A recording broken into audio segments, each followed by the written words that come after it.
Presiden Prabowo Subianto merombak 5 kementerian di Kabinet Merah Putih dan ini menjadi reshuffle kabinet kedua sepanjang 10 bulan pemerintahan Presiden Prabowo dan Wakil Presiden Gibran.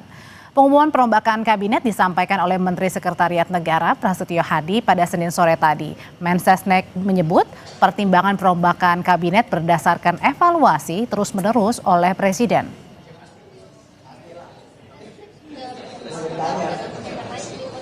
Bapak Presiden memutuskan untuk melakukan perubahan susunan Kabinet Merah Putih pada beberapa jabatan kementerian. Di antaranya, yang pertama, Kementerian Koordinator Politik dan Keamanan. Yang kedua, Kementerian Keuangan. Yang ketiga, Kementerian Perlindungan Pekerja Migran Indonesia. Keempat, Kementerian Koperasi. Dan kelima, Kementerian Pemuda dan Olahraga. Senin sore, Presiden Prabowo Subianto langsung melantik 4 dari 6 menteri baru di Kabinet Merah Putih. Di antaranya adalah Menteri Keuangan Purbaya Yudi Sadewa, Menteri Koperasi Ferry Juliantono, dan Menteri Perlindungan Pekerja Migran Indonesia Mukhtarudin. Selain itu, Presiden juga melantik Menteri Haji dan Umroh Muhammad Irfan Yusuf, Wakil Menteri Haji dan Umroh Daniel Ansar Simanjuntak. Sementara untuk 2 nama lainnya yang menjadi Menteri Koordinator Bidang Politik dan Keamanan, serta Menteri Pemuda dan Olahraga belum diungkap Presiden. Menteri Keuangan yang tadinya dijabat oleh Sri Mulyani kini digantikan oleh Purbaya Yudi Sadewa. Purbaya Yudi Sadewa sebelumnya adalah Ketua Dewan Komisioner Lembaga Penjamin Simpanan atau LPS. Sebelumnya ia juga pernah menempati sejumlah posisi penting di pemerintahan. Ia pernah menjabat sebagai Deputi Bidang Koordinasi Kedaulatan Maritim dan Energi di Kementerian Koordinator Bidang Kemaritiman dan Investasi. Berikutnya adalah Menteri Koperasi Budi Aris Setiadi yang digantikan oleh Ferry Juliantono. Ferry Juliantono, saudara, sebelumnya menjabat sebagai Wakil Menteri Koperasi. Lalu ada posisi Menteri Perlindungan Pekerja Migran Indonesia, Abdul Qadir Karding, diisi oleh Mukhtarudin. Mukhtarudin sebelumnya adalah anggota DPR RI dari fraksi Partai Golkar. Adalah juga Menteri Pemuda dan Olahraga yang sebelumnya dijabat Dito Aryo Tejo juga digantikan. Tapi ini sosok penggantinya masih belum diketahui hingga sekarang. Nah, posisi berikutnya adalah Menteri Koordinator Politik dan Keamanan yang sebelumnya dijabat oleh Budi Gunawan pun juga digantikan. Tapi sama-sama ini sosoknya untuk pengganti dari Budi Gunawan masih kosong. Presiden juga melantik kementerian baru yakni Menteri Haji dan Umroh. Menteri Haji dan Umroh dijabat oleh Muhammad Irfan Yusuf serta Daniel Ansar Simanjuntak sebagai Wakil Menteri Haji dan Umroh. Saudara, kurang dari 1 tahun kepemimpinan Presiden Prabowo memutuskan untuk melakukan perubahan susunan Kabinet Merah Putih di beberapa jabatan. Dan untuk membahas hal ini kita sudah bergabung bersama dengan Ansy Lema selaku politisi PDI Perjuangan. Bang Ansy, selamat malam. Malam, Audrey. Dan ada juga Adi Praitno, Direktur Eksekutif Parameter Politik. Selamat malam, Mas Adi. Selamat malam, Audrey. Saya mau pertanyaan yang sama buat ke Bapak-Bapak. Saya mau nanya dulu deh ke Mas Adi. Mas Adi, perombakan reshuffle kedua bagi Kabinet pemerintahan Pak Prabowo. Mengejutkankah Senin sore ini nama-nama yang beredar? Ya, kalau saya mau jujur sebenarnya tidak terlampau mengejutkan karena nama-nama yang diganti itu adalah nama yang sebenarnya sejak awal terkonfirmasi sudah mendapatkan protes dan resistensi dari publik untuk segera dilakukan evaluasi terukur. Misalnya Pak Budi Ari kan ketika dikaitkan dengan sejumlah kasus tertentu, itu kan mulai muncul desakan. Ini kan untuk mencitrakan bahwa clean and good governance pemerintahan kali ini kan betul-betul terjaga. Begitupun dengan Pak Karding, dulu sempat mengeluarkan satu statement bahwa untuk mengurangi pengangguran di Indonesia, kabur aja dulu. Adalah solusinya bekerja di luar negeri. Sampai Pak Menteri saat itu, Pak Karding sampai minta maaf kan secara terbuka. Bukan itu maksudnya.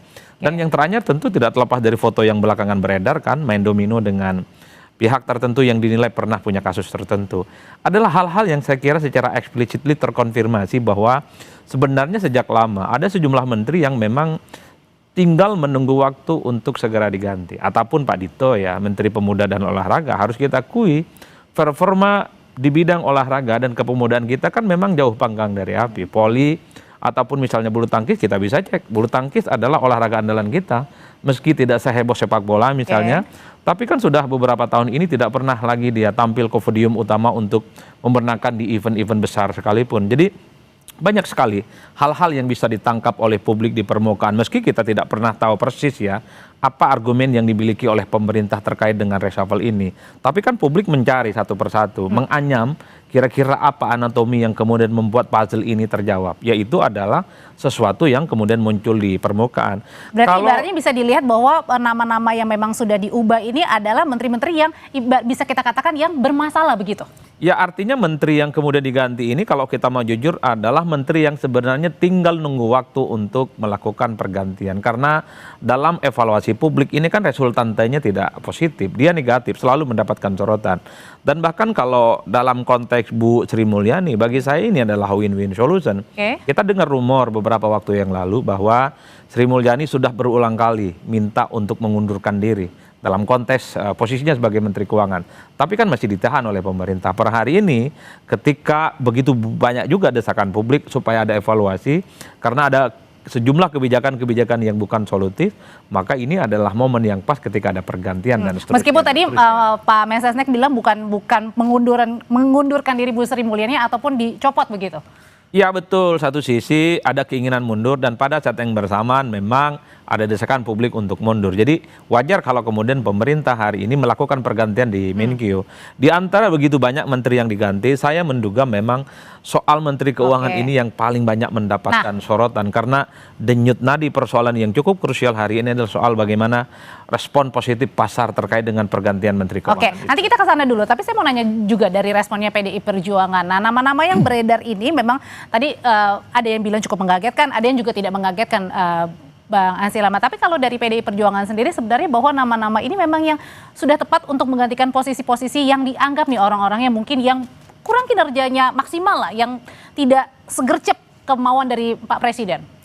Ya Audrey, sebagai partai penyeimbang tentu PDI Perjuangan itu menghormati sepenuhnya reshuffle yang dilakukan oleh Presiden Prabowo Subianto ini. Ini sepenuhnya merupakan hak prerogatif beliau dalam sistem presidensil. Jadi ini diskresi presiden yang tahu kapan harus reshuffle, siapa yang harus diganti, sosok seperti apa yang menggantikannya, dan mengapa posisi-posisi itu yang diganti, bahkan kemudian ada satu lagi pos baru yang Menteri Haji dan Umroh ya dijadikan sebagai kabinet. Tapi kalau kurang dari 1 tahun, baru 10 bulan sudah 2 kali ganti reshuffle atau 2 kali reshuffle. Sebagai user tentu Presiden Prabowo yang mengetahuinya. Dan PDI Perjuangan berada pada posisi menghormati, menghargai, dan tentu mendukung sepenuhnya. Ya, kami yakin Presiden Prabowo sudah punya catatan, dan berdasarkan catatan-catatan itu beliau kemudian melakukan evaluasi. Tentu harapan kami, evaluasi itu basisnya adalah pada meritokrasi, pada pendekatan yang sifatnya teknokrasi. Karena apa? Karena memang ini penting untuk menjawab harapan publik, ekspektasi publik. Dan reshuffle yang dilakukan Presiden Prabowo ini adalah langkah konkret menurut kami untuk kemudian membangun kembali fokus, orientasi pada kerja, sekaligus juga ya untuk membangun kepercayaan publik dan juga keluar mungkin ke dunia internasional dan juga kepada investor. Ada kaitannya nggak sih dengan yang kemarin tuntutan 17+8 ini yang kemudian akhirnya ini menjadi momen yang tepat nih kayaknya? Ya tentu Presiden Prabowo yang secara objektif mengetahui persis soal itu. Ya, para pengamat tentu bisa memberikan analisis, mengetahui persis apa yang menjadi alasannya. Tadi Mas Adi sudah sangat eksplisit sebenarnya menjelaskan beberapa hal dikaitkan dengan posisi yang di reshuffle. Tetapi PDI Perjuangan sebagai partai penyeimbang, kami boleh mengatakan bahwa dalam reshuffle ini kami sama sekali tidak terkait apa-apa. Ya, tidak terkait apa-apa. Tetapi kami ingin memastikan bahwa pemerintahan ini bisa bekerja secara efektif, fokus, dan para menteri yang mendapatkan kepercayaan dari presiden ini ini ukirlah prestasi, buatlah legacy, sehingga kemudian pemerintahan ini Oke, baik. sungguh bisa menjawab kepercayaan dari publik. Oke, juga sudah bergabung melalui sambungan Zoom, sudah ada Wakil Ketua Umum Partai Golkar, Ahmad Doli Kurnia. Selamat malam, Bang Doli. Selamat malam, Andre. Ya, Bang Doli, pertanyaan yang sama saya tujukan kepada Bang Doli. Ini perombakan kabinet sore hari ini mengagetkan Partai Golkar kah? Karena ada nama juga Menpora Dito Aryo Tejo yang kemudian digantikan, meskipun kita masih tanda tanya ya apakah nanti sama-sama dari Partai Golkar atau enggak, meskipun juga ada nama Pak Muhtarudin yang akhirnya masuk menggantikan Mas Abdul Qadir Karding. Iya, pertama tentu yang namanya pergantian kabinet, reshuffle kabinet itu adalah sepenuhnya hak prerogatifnya Presiden, dalam hal ini Pak Prabowo. Dan saya kira memang karena selama ini kan selalu ya di dalam proses penyusunan priorisasi kabinet itu dilalui dengan pemilihan umum yang hampir tidak pernah ya ada presiden yang terpilih hanya didukung oleh 1-2 partai politik, selalu didukung oleh koalisi yang cukup besar. Dan tentu itu juga akan menjadi pertimbangan seorang presiden untuk menyusun kabinetnya gitu. Nah, termasuk kalau di tengah jalan kemudian ada reshuffle, tentu pasti ada komunikasi yang dibangun oleh ketua partai politik ya, terutama yang berada dalam koalisi.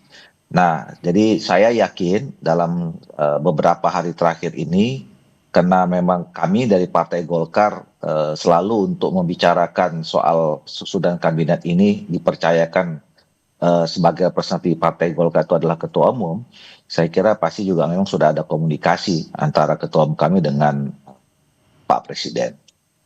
Kalau untuk nama Mas Dito sendiri, ini dadakan atau gimana Bang Doli? Karena kan memang sampai dengan sekarang yang menggantikan Mas Dito ini katanya masih di luar negeri dan akhirnya belum dilantik oleh Pak Presiden. Iya, saya isi pembicaraannya apa detailnya saya tidak tahu ya. Tetapi kalau tadi pertanyaannya bagaimana sikap atau respon Golkar, apakah kaget atau tidak, saya yakin bahwa pembicaraan tentang reshuffle itu pasti sudah pernah bicarakan ya. Entah kemarin, entah 2 hari yang lalu, atau beberapa hari yang lalu, atau mungkin sudah beberapa minggu yang lalu ya antara Presiden dengan ketua partai politik, terutama ketua Partai Golkar yang memang terkait dengan kadernya kan saat ini gitu. Masuk misalnya tergantinya Pak Dito dan kemudian masuknya Pak Muhtarudin. Oke, Mas Adi, kalau misalnya memang tadi memang benar kalau misalnya reshuffle itu adalah hak prerogatif seorang presiden, tapi banyak yang mengaitkan juga nih, jangan-jangan ada kaitannya juga dengan meninggalkan lama-lama pelan-pelan ini warisan-warisan Pak Jokowi, nama-nama yang kemudian ada di dalam kabinet begitu. Oke, nama Bang Noel memang sudah ditetapkan sebagai tersangka, ada nama Pak Budi yang digantikan hari ini, kemudian Pak Abdul Qadir Karding juga gitu. Ya, yang menarik dalam politik kita ada cocok logi aja sih memang. Soal hubungan bagaimana Solo dengan Kertanegara ya. Tapi bagi saya secara prinsip kalau kita mau jujur, yang kita harapkan dari evaluasi ini adalah soal bagaimana pergantian kabinet adalah memperbaiki kinerja tentu saja. Soal ekspektasi publik tentang kemiskinan, soal ketenagakerjaan, terkait dengan kemiskinan dan pengangguran, itu memang harus segera ada solusinya, Audrey. Publik itu tidak terlampau peduli dengan faksionalisasi yang ada. Publik tidak terlampau peduli siapa yang punya interest terkait dengan kepentingan politik di negara ini. Tapi at the end secara prinsip adalah pergantian kabinet, ada reshuffle dengan menteri yang baru, adalah performa kinerja mereka itu harus sesuai dengan harapan.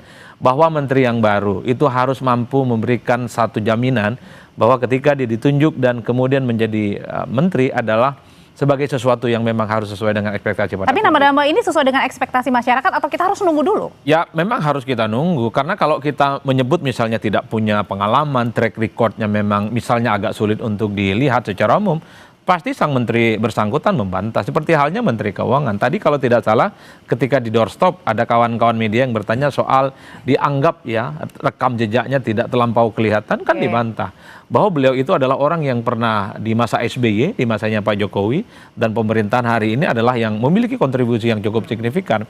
Oke, terlepas dari apapun bantahannya, bagi saya secara prinsip supaya Menteri Keuangan yang baru ini memberikan trigger yang jauh lebih baik dari apa yang pernah dilakukan oleh Sri Mulyani yang menurut banyak orang respon pasar di internasional ataupun di lokal itu kan cukup luar biasa, dan harus kita akui ketika ada pergantian Menteri Keuangan itu kan respon pasarnya rada kurang oke, agak negatif, dan itu kan terbukti. Sempat merah tadi ya? Iya, sempat merah kan. Ini adalah ujian bagi Menteri Keuangan yang baru bahwa adanya pergantian ini semacam challenge sebenarnya, bahwa Sri Mulyani oke, tapi pada saat yang bersamaan ada semacam garansi yang bisa ditunjukkan bahwa Pak Menteri yang baru ini adalah mereka yang kemudian memberikan satu solusi bahwa soal fiskal, soal keuangan, termasuk juga soal perbankan di Indonesia itu selesai. Dan penggantinya juga ini adalah kader profesional begitu ya? Betul, dan saya kira inilah adalah pengalaman-pengalaman yang selama ini sudah dimiliki oleh sang Menteri, bagi saya harus bisa dibuktikan.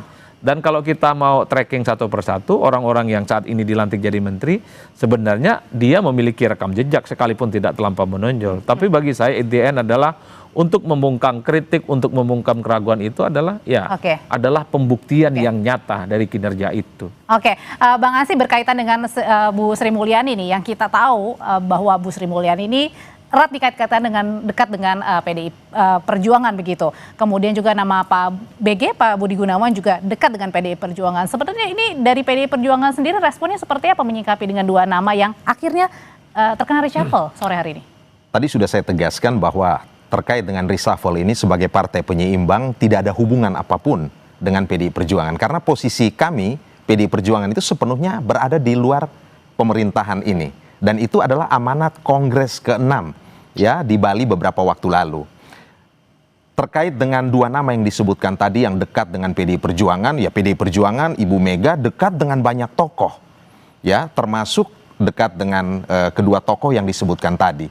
Tetapi kedua tokoh ini menjadi menteri itu dipilih sepenuhnya atas pertimbangan pribadi, dipilih atas dasar prerogatif Presiden Prabowo Subianto. Kan begitu, melihat sepak terjang Ibu Sri Mulyani dalam bidang moneter dan keuangan, dan juga ya? Melihat sepak terjang track record Pak BG pernah menjadi kepala BIN dan juga di Kepolisian Negara Republik Indonesia, itu sepenuhnya keputusan prerogatif diskresi penuh dari Presiden Prabowo, termasuk juga dalam kaitan dengan reshuffle ini. Dan perlu saya sampaikan bahwa kedua tokoh ini bukanlah kader PDI Perjuangan karena tidak memegang kartu tanda anggota atau KTA. Jadi terkait dengan hal ini, posisi PDI Perjuangan berada di luar kekuasaan, hanya akan memainkan peran sebagai penyeimbang. Jika program kerjanya, visinya berjalan dengan baik, kami akan menjadi mitra strategis. Tetapi kalau melenceng dari garis-garis konstitusi dan kemudian bertentangan dengan kepentingan rakyat, kami akan memberikan kritik konstruktif. Baru dan di sanalah gitu ya mitra kritisnya akan kami mainkan begitu. Tapi memang yang menjadi menarik adalah tadi pada saat ada dua pos menteri di kementerian yang kemudian sudah diumumkan diganti di reshuffle, tapi kenapa sampai sekarang kemudian belum dilantik? Ada yang bilang katanya kalau tadi dibilang ada yang di luar negeri untuk pengganti Menpora, tapi kemudian juga Menko Polhukam ad interimnya Pak Syafri. Kalau begitu pertanyaannya, kenapa dua menteri ini yang belum ada penggantinya di reshuffle juga begitu, dan belum ada nama yang menggantinya? Usai jeda nanti Bapak-Bapak akan menjawabnya, tetap bersama kami di Sapa Indonesia Malam.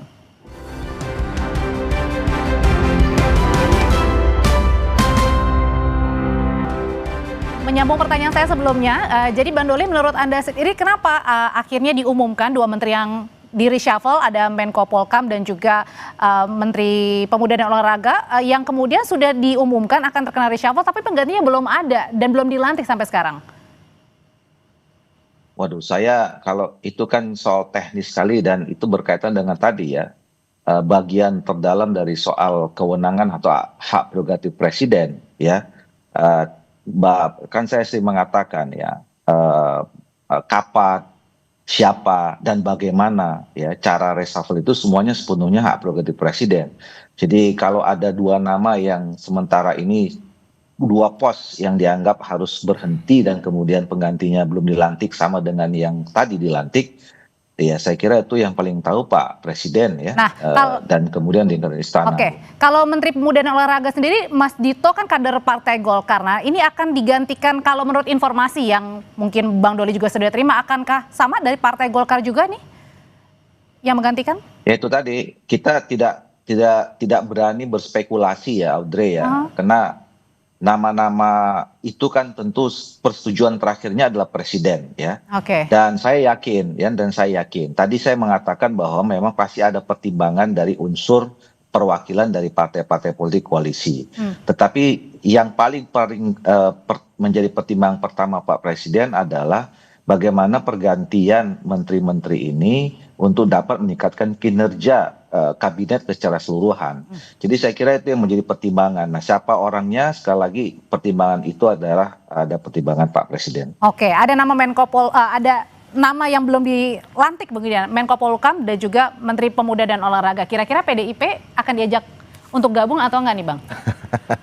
Keputusan tertinggi di PDI Perjuangan itu di Kongres. Dan kemarin secara eksplisit sudah disampaikan bahwa kami partai penyeimbang. Tapi kan belakangan selalu dan berada di luar Mbak Puan kekuasaan. dekat dengan Pak Prabowo kan? Itu bagian dari komunikasi politik Mbak Puan sebagai Ketua DPR RI. Ada Ketua DPR, di situ juga ada Ketua MPR kalau kita lihat. Dalam acara-acara resmi kenegaraan, ya memang Mbak Puan menjalankan tugas sebagai Ketua DPR RI. Tapi di sebelahnya Pak Prabowo terus. Memang seperti itu memang. Relasi antara legislatif dan eksekutif. Kan begitu. Dan itu hal yang biasa dalam sistem ketatanegaraan kita. Tetapi yang ingin saya tegaskan bahwa tentu reshuffle kabinet ini PDI Perjuangan menyambutnya dengan positif saja, dengan konstruktif saja. Apa Pak Prabowo juga kemudian juga ini nggak sih curhat atau mungkin berpikir pandangan lah, tukar pandangan gitu dengan PDI Perjuangan? Ya, relasi Pak Prabowo dan Ibu Mega sebagai presiden kelima ini tentu sudah panjang dan punya hubungan yang relatif baik, dan pasti kedua tokoh kalau bertemu pasti bicara tentang kepentingan bangsa dan negara, kan begitu. Dan hari ini publik juga melihat bahwa PDI Perjuangan konsisten berada di luar kekuasaan, memainkan dua peran tadi. Tetapi kalau ditanya harapan kami, tentu kami melihat kalau dianalogikan pemerintahan ini tuh kan ibarat seperti sebuah orkestrasi dengan konduktornya itu Presiden Prabowo. Syarat agar pemerintahan ini bisa sukses, pertama loyalitas terhadap presiden itu harus tegak lurus dan mutlak. Loyalitas terhadap visi dan misi terutama. Loyalitas ini akan membentuk yang namanya soliditas kabinet. Harus solid dalam bekerja.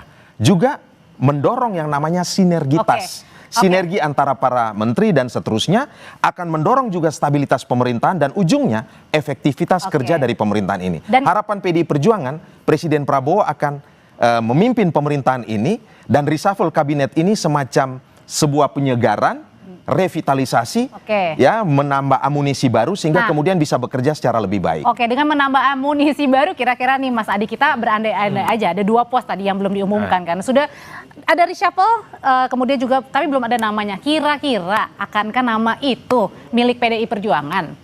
Saya enggak sih kayaknya. Apa Mas Adi nih?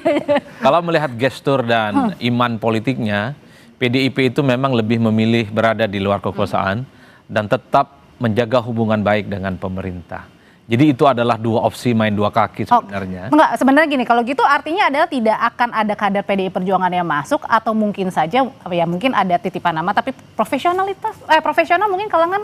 Ya, bagi PDIP per hari ini sebenarnya kerjasama politik semacam ini sudah terjadi. Audrey, kalau kita membaca literatur tentang koalisi, itu tidak harus ada kader partai yang masuk dalam pemerintahan. Jadi eksekutif, jadi menteri, kepala badan dan seterusnya.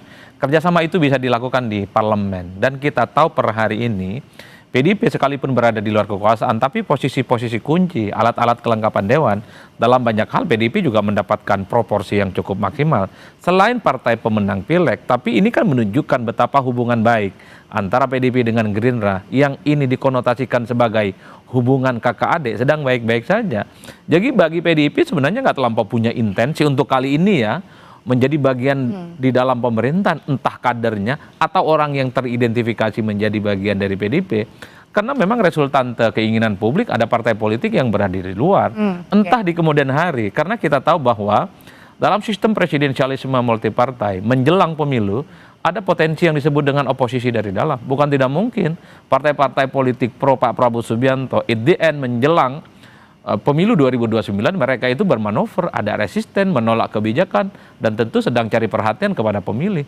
Ketika ada gejolak, disitulah pentingnya PDIP sebenarnya menjadi partai yang dibutuhkan untuk menjadi stabilisator. Bagaimana di tengah gonjang-ganjing itu ada partai besar, partai pemenang Pileg yang bisa menggaransi betapa soliditas dan kekuatan politiknya bisa di-backup secara signifikan. Tapi dua posisi pos itu kan memegang peranan yang sangat penting, Menteri Politik dan Keamanan yang kita tahu tadi baru saja terjadi goncang-ganjing di akhir Agustus lalu. Ini juga memegang peranan penting, termasuk juga dengan Menpora sendiri yang juga sebentar lagi kita akan menghadapi laga-laga lainnya begitu. Nah, terutama juga kualifikasi Piala Dunia. Nah, kira-kira menurut Mas Adi sendiri ini akan diisi oleh kalangan profesional, kader kembali, tapi kita nggak tahu kadernya mana, atau tetap balik lagi ke posnya Golkar misalnya Menpora? Kalau rumor yang belakangan berkembang ya, konon kan ini dikait-kaitkan dengan pengganti Dito itu adalah kader Golkar. Kalau ini yang terjadi maka Bang Doli dan Golkar yang menang banyak. Karena menteri yang satunya lagi itu kan sudah jadi pengganti menteri. Mas Kadir ya? Penggantinya Mas Karding ya. Iya. Tapi bagi saya secara eksplisit ya, siapapun yang jadi menteri mau profesional mau dari partai politik, dia harus ngerti betul bagaimana memajukan perolahragaan di Indonesia. Cukup sudah harapan besar kita untuk tampil di Piala Dunia itu selesai, dan harus ada semacam oase bahwa menteri ini bisa menggaransi bahwa kita bisa berlaga di Piala Dunia yang saya kira ini adalah mimpi jutaan rakyat di Indonesia. Dan tentu pada saat yang bersamaan cabang-cabang olahraga yang lain, Audrey, yang selama ini menjadi kebanggaan kita bicara di dunia internasional, bulu tangkis salah satunya, itu perlu dibenahi kok. Kita dulu bola boleh kalah, basket bola kalah, voli bola kalah. Tapi ada semacam olahraga yang kemudian membuat kita begitu banyak bicara di dunia internasional. Bulu tangkis. Hari ini, beberapa tahun ini kita saksikan di event-event manapun, persoalan bulu tangkis di Indonesia kita tidak bisa begitu. Bahkan kita secara perlahan sudah mulai bisa disalip oleh ganda putra Malaysia, ganda campuran Malaysia, dan seterusnya dan seterusnya. Jadi PR besar itu Jadi buat PR Menpora besar. ya.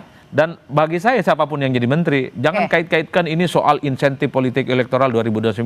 Nggak ada kaitannya. Pileg dan Pilpres itu bukan soal dia bisa menjadi sesuatu yang bisa memajukan olahraga, tapi Pileg dan Pilpres itu seberapa sering dia turun ke Kalau gitu singkat. Nah, kalau Menko Polkam? Kalau Menko sebenarnya adalah posisinya mengkoordinasi, tidak punya kewenangan untuk mengeksekusi kebijakan-kebijakan strategis. Kalau mau jujur sebenarnya, misalnya PDIP ataupun partai yang lain mau bergabung, jangan di Menko, tapi ambil menteri-menteri yang pada level eksekutor. Menko itu hanya mengkoordinasi sejumlah kementerian dan tidak punya alat untuk mengeksekusi. Karenanya terlampau tanggung sebenarnya. Kalau ingin menjadikan PDIP sebagai partner, ambil Menko.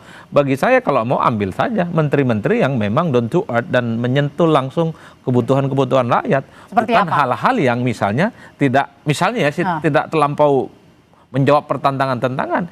Ya menteri-menteri yang kemudian dia bisa bekerja langsung menyentuh kebutuhan masyarakat. Banyak itu kalau mau kita sebutkan satu persatu. Cuman kan sensitif kalau disebutkan. Nanti ada reshuffle berikutnya lagi ya. Bisa panjang jalan ceritanya. Oke, Mas Adi terima kasih, Bang Hansi terima kasih, Bang Doli terima kasih. Selamat malam Bapak-bapak. Dan saudara, informasi tadi sekaligus menjadi penutup perjumpaan kita di Sapa Indonesia Malam. Kami mengingatkan Anda jangan lupa untuk mencukupi kebutuhan air mineral setiap harinya dan rasakan kesejukannya. Saya Audrey Chandra pamit, dan tadi ada My Sister Tarikan pamit juga. Terima kasih, selamat malam. Silakan Bapak minum. Boleh minum.